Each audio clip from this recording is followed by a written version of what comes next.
నేను మీ డాక్టర్ కేశవ్లో ఎండి neuro psychiatry. మిత్రులారా, మళ్ళీ కరోనా ప్రపంచవ్యాప్తంగా విజృంభణ అనేది మొదలవుంది.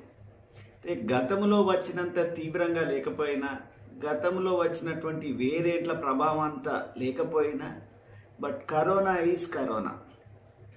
ఎందుకంటే గతంలో కరోనా వచ్చిపోయిన వాళ్ళ లోపల చాలామందికి గుండెపోట్లు వచ్చినట్లు శాస్త్రీయ పరిశోధన ద్వారా కూడా తెలిసింది.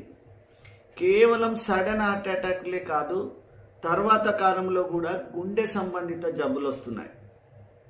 కొన్ని సంవత్సరాల తర్వాత కరోనా వచ్చిన తర్వాత చాలామందికి హార్ట్ అటాకులు, గుండె సంబంధిత జబ్బులు పెరిగిపోతున్నాయి.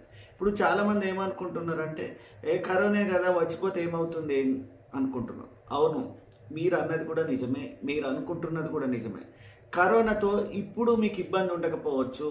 కరోనా వచ్చిన తర్వాత 3 సంవత్సరాల వరకు దాని యొక్క ఇబ్బందులు గుండెపై, ఊపిరితిత్తులపై, ఇతర అవయవాలపై తీవ్రంగా ఉంటుంది. ముఖ్యంగా గుండెపై దీని యొక్క ప్రభావం ఎక్కువగా ఉంటుంది. శాస్త్రీయ సమాచారాన్ని మనము యూకే బయోబ్యాంక్ మరియు క్లీవ్లాండ్ క్లినిక్ యుఎస్సి పరిశోధనలో కోవిడ్-19 ఎవరికైతే వచ్చిందో వాళ్ళ లోపల గుండెపోటు, స్ట్రోకు, మరణాల ప్రమాదము సాధారణ వ్యక్తులతో, నాన్ కోవిడ్ వ్యక్తులతో పోల్చినప్పుడు 2 నుంచి 4 రెట్లు అధికంగా ఉందని కనుగొన్నారు. ఎవరికైతే కరోనా ఎక్కువగా తీవ్రంగా ఈ హాస్పిటల్లో ఉండి బాగుపడ్డారో వాళ్లకు 4 రెట్లు ఎక్కువగా ఉండే ఆస్కారం ఉంది. ఈ ఎఫెక్ట్ అనేది మొదటి 3 సంవత్సరాల లోపల ఎక్కువగా ఉంటుంది. ఎందుకంటే ముఖ్యంగా రక్త గ్రూప్, బ్లడ్ గ్రూప్ చూసుకున్నట్టయితే ఏబి గ్రూపు రక్తం వారికి కరోనా వచ్చినట్టయితే వీళ్ళకు భవిష్యత్తులో గుండె సంబంధిత జబ్బులు ఎక్కువగా వస్తున్నాయి.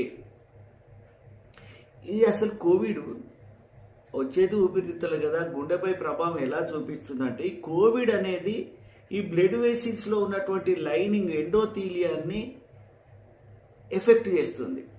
రక్త ప్లేట్లెట్లు సాధారణ మార్కులకు దాటి గుండెకు, మెదడుకు లేదా కిడ్నీలో చిన్న రక్తం వర్తిల్లే రిస్క్ అనేది ఎక్కువగా ఉంటుంది. ఆ లైనింగ్ను ఎఫెక్ట్ చేస్తుంది. ఎండోథీలియల్ లైనింగ్ను ఎఫెక్ట్ చేయడం ద్వారా అది పగిలిపోయి రక్తం బ్లీడ్ అయిపోయి ఈ స్ట్రోకులు, ఈ హార్ట్ అటాక్లు వచ్చే ఆస్కారం ఎక్కువగా ఉంటుంది.